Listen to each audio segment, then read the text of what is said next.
Salam alaikum, Azul Fillawan. Tout d'abord, excellente fête de l'Eid al-Kabir à tous les musulmans. Donc, Eidkoum Mubarak, al-Jami'in, al-Jami' al-Muslimin, fi al-Ard, Inch'Allah.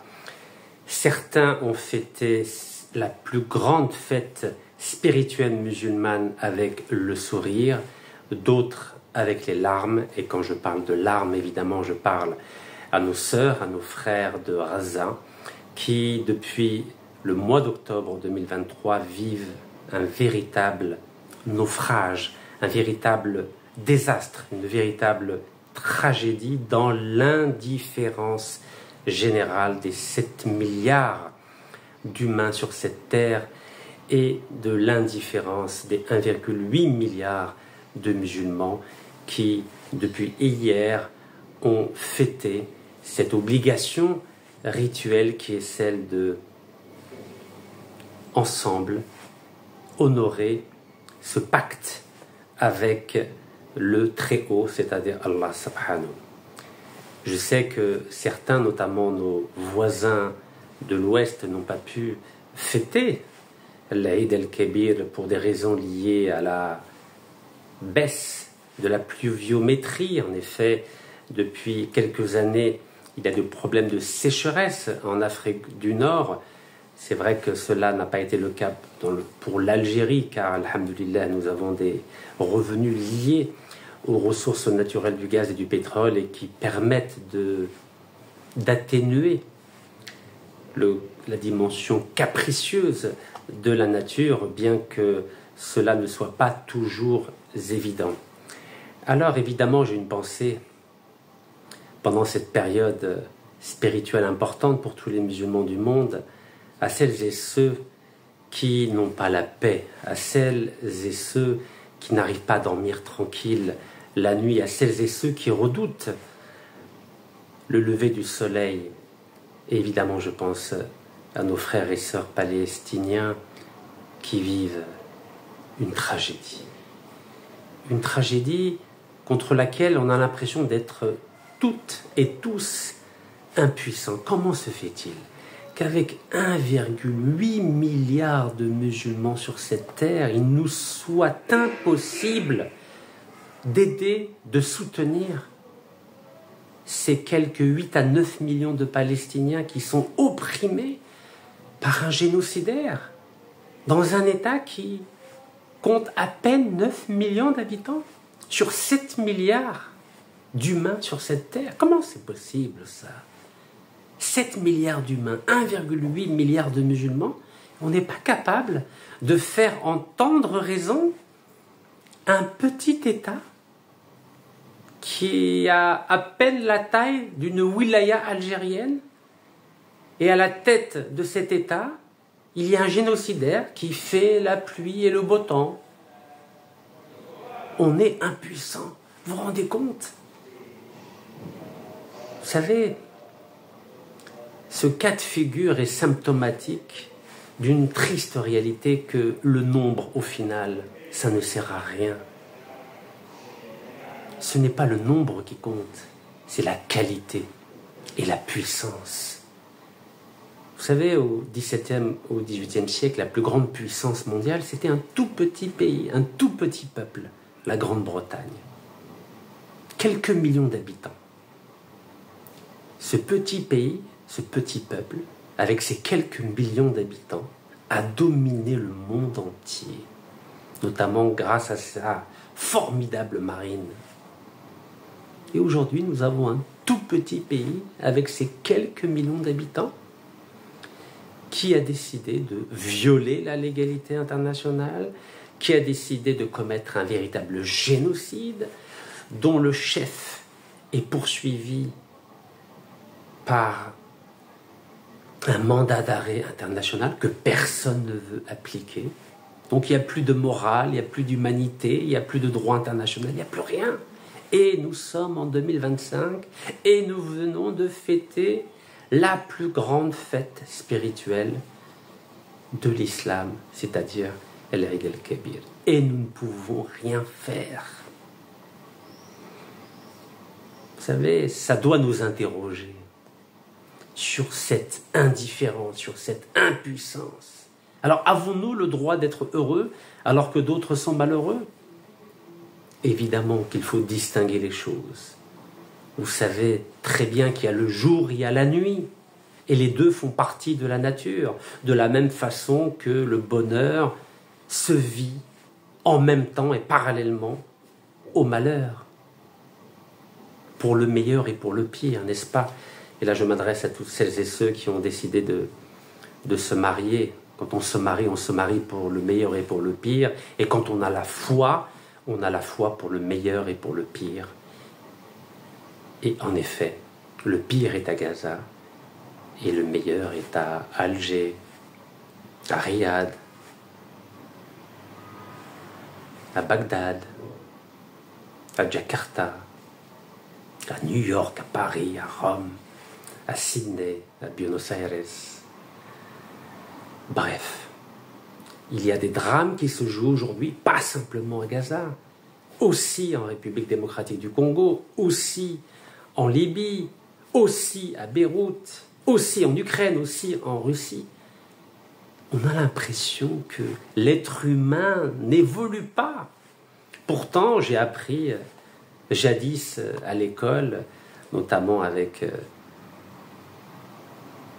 le philosophe suisse Jean-Jacques Rousseau, que l'homme était perfectible, c'est-à-dire qu'il progressait, en tout cas qu'il avait la capacité de progresser à tous les niveaux, sur le plan moral, sur le plan intellectuel, sur le plan émotionnel, sur le plan technique, technologique, politique. Mais on a l'impression qu'en dépit des progrès techniques, technologiques extraordinaires, et notamment depuis quelques années avec l'intelligence artificielle, nous avons l'impression que sur le plan humain, sur le plan du droit, nous régressons à toute vitesse. Ce sont deux phénomènes qui n'ont rien à voir l'un avec l'autre. D'un côté, progression et perfectibilité phénoménale, technologique, technique, des avions, des satellites. Et de l'autre côté, une régression éthique et morale, spirituelle, vertigineuse. Vous savez, lorsque j'étais en prison, notamment à Orléans, nous avons passé donc l'Eid el-Kébir toutes ensemble, loin de notre famille, comme pour tous les prisonniers de la terre entière. Et j'étais à l'extrémité de la prison d'Orléans qui se trouve à une cinquantaine de kilomètres à l'ouest d'Alger. Et c'est là où les véhicules techniques viennent de l'extérieur ou partent vers l'extérieur. Et la veille de l'Aïd, il y avait un camion dans lequel il y avait 17 moutons. Et oui, il faut savoir qu'en prison aussi, nous pouvons fêter l'Aïd el-Kébir. Donc il y avait 17 moutons pour à peu près autour de 3000 prisonniers. Donc le jour de l'Aïd, chacun de nous a eu sa petite part de moutons. Comme on dit chez nous, al-baraka fil-qalil.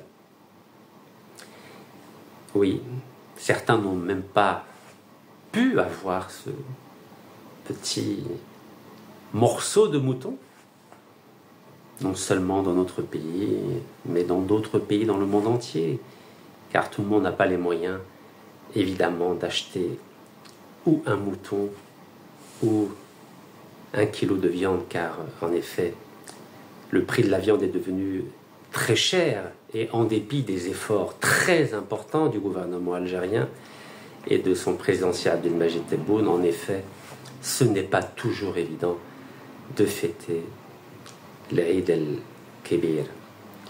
Donc je vous ai raconté cette anecdote simplement pour vous dire que le malheur et le bonheur se conjuguent très bien ensemble sur cette terre. Certains sont heureux, d'autres sont malheureux. Et en effet, on ne peut que avoir une pensée pour celles et ceux qui, dans ces journées de célébration de l'Eid el-Kébir, n'ont pas la chance, n'ont pas la santé, n'ont pas les moyens, n'ont pas leurs proches avec eux, près d'eux, pour essayer de faire vivre cette fraternité, cette communion spirituelle qui doit lier tous les musulmans sur cette terre et au-delà des musulmans, tous les humains sur cette terre, car il y a beaucoup de détresse, beaucoup de malheur, beaucoup de souffrance, beaucoup de désespoir, et il est très difficile dans ces moments de communion spirituelle de faire l'impasse sur ce qui va mal sur notre terre, au-delà des frontières, au-delà des spiritualités, au-delà de nos différences, au-delà de nos divergences, qu'elles soient politiques, idéologiques, qu'elles soient religieuses. Il faut penser à notre prochain, quand bien même il ne partage pas nos mêmes convictions, notre même sentiment religieux ou notre même fraternité territoriale. Vous savez, c'est très difficile parfois de continuer à avoir la foi, d'avoir confiance quand on voit autant de drames autour de nous. Mais la vie doit primer. La vie doit être au-delà de ces souffrances, au-delà de ces désespoirs. Certains sont malades, certains n'ont pas les moyens de se soigner, de soigner leurs parents, leurs enfants, leur époux, leurs épouses. Et en effet, quand on est malade, on a du mal à faire la fête. Et on a beaucoup de souffrances dans notre pays aussi. Vous savez, lorsque j'ai marché entre le nord, Tizi Ouzou, et le sud, à Ain Salah, j'ai rencontré beaucoup d'Algériennes et d'Algériens sur mon parcours, sur la route. Et je voyais des dizaines de personnes qui s'arrêtaient le long de cette route pour me saluer ou pour me raconter leurs problèmes, leurs espérances. Et parmi toutes ces personnes, il y a le visage d'une femme qui m'a marqué. C'est une femme qui vivait à Ain Salah et qui avait des problèmes terribles au niveau de ses yeux. Et pour essayer d'avoir un peu moins de douleur ou de se soigner, il fallait qu'elle prenne un taxi depuis Ain Salah jusqu'à Alger, car c'était extrêmement difficile d'avoir un rendez-vous avec un chirurgien ou un ophtalmologue à Alger, car en effet, dans notre pays qui est si vaste, à l'échelle presque d'un continent, l'État n'a pas forcément les moyens de développer des hôpitaux dans tout le pays. Et quand bien même il développe des infrastructures hospitalières, vous savez que nos médecins, nos spécialistes quittent chaque année par milliers notre pays pour aller travailler en Europe, au Canada ou aux États-Unis. Et c'est ainsi que nous avons un désert hospitalier en Algérie. Nous pouvons avoir des hôpitaux, des cliniques, mais de moins en moins de médecins, car ils partent pour un Eldorado meilleur. Et récemment, j'ai vu une chirurgienne algérienne qui a travaillé 12 ans à Tizi Ouzou, 12 ans, et qui m'a dit qu'elle avait quitté l'Algérie il y a 4 ans. Et je lui ai posé la question, pourquoi vous avez quitté l'Algérie? Elle m'a dit, vous savez, c'est pas de gaieté de cœur que j'ai quitté l'Algérie, j'ai combattu. Elle avait autour de 45-50 ans. Elle m'a dit, vous savez, quand un chirurgien ne peut pas se payer, ne peut pas acheter une petite voiture dans notre propre pays, il y a des questions à se poser. Et donc des chirurgiennes et des chirurgiens, des médecins, des spécialistes, des ophtalmos, des ORL, des urologues, des cancérologues, par milliers quittent le pays car ils n'ont pas la possibilité d'avoir le statut qu'ils méritent et qui pourrait leur permettre de soigner leurs concitoyens, nos concitoyennes et nos concitoyens partout dans le pays, que ce soit à Janet, à Taman Rasset, à Ain Salah, à Borj Mortar, à Tindouf, à Bouchar, à Khanchla, à Tiaret, à Naama, à Mishriya, à Biskra, à Tolga, à Togourt. Bref, j'ai une pensée pour tous ces malades qu'il y a dans notre pays aujourd'hui qui ont beaucoup de difficultés à se soigner, car on a beau être musulman, on a beau être algérien, nous avons aussi beaucoup de difficultés qui font que, en dépit de la beauté de cette fête religieuse, il y a de la souffrance. Et nous devons avoir une pensée pour toutes celles et ceux qui souffrent, comme cette dame que j'ai croisée sur la route de Ain Salah à Alger et que j'ai retrouvée ensuite, car elle est revenue d'Alger vers Ain Salah, comme il y a une seule route qui va notamment de Mnia à Ain Salah pendant 400 km. Donc je l'ai recroisée, je marchais à hauteur de 40 km par jour. Et je lui dis alors, Al-Hajja, comment ça s'est passé à Alger? Elle m'a dit, ça va, alhamdoulilah, mais je dois revenir à Alger dans 3 mois. Vous imaginez? Elle a parcouru en voiture autour de 1300 km aller, 1300 km retour, et elle doit repartir à Alger 3 mois après. Non, c'est difficile. C'est difficile pour tout le monde. C'est difficile pour tout le monde. Et vous savez, quand on est en prison, on est beaucoup plus sensible à la douleur des uns et des autres que quand on est en liberté. Vous savez, quand on est en liberté, chacun va vaquer à ses occupations, à son travail, à sa famille, à réparer sa voiture, à faire un coup de pointure chez lui, à mettre une petite cravate, un petit costume, à se faire beau, se raser, bon bref, la vie de tous les jours. Mais quand on est en prison, c'est un peu la même chose que quand on est malade. Vous savez, c'est une souffrance. C'est une souffrance qui est lancinante, qui a feu doux, mais qui ne s'éteint jamais. L'absence de liberté ou l'absence de santé fait qu'on est beaucoup plus fragile, beaucoup plus sensible. On pense davantage à autrui, aux autres qu'à soi-même. Et normalement, lorsqu'on vit le mois du Ramadan al-Karim, on est censé penser à celles et ceux qui n'ont pas les moyens de manger à leur faim. C'est la même chose pour l'Aïd Sghir et l'Aïd Kbir.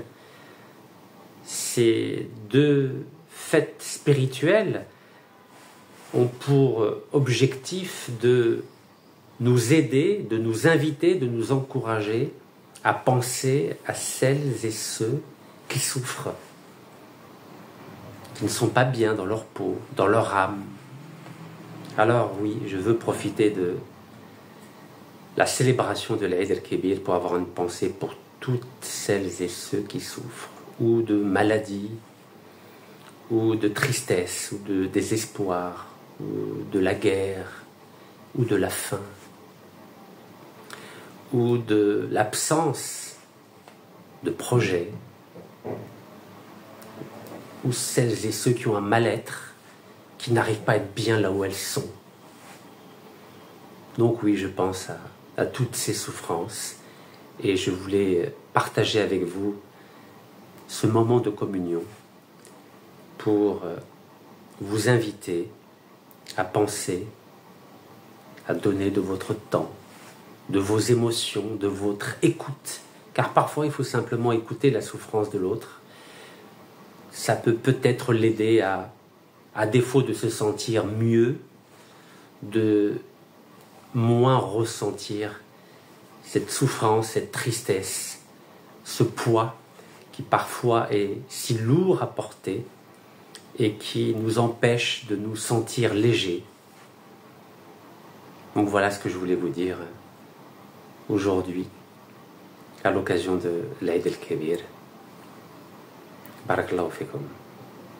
Tahia Jazair. Allah yarham al-shuhada. وعيدكم مبارك وكل عام وانتم بخير ان شاء الله.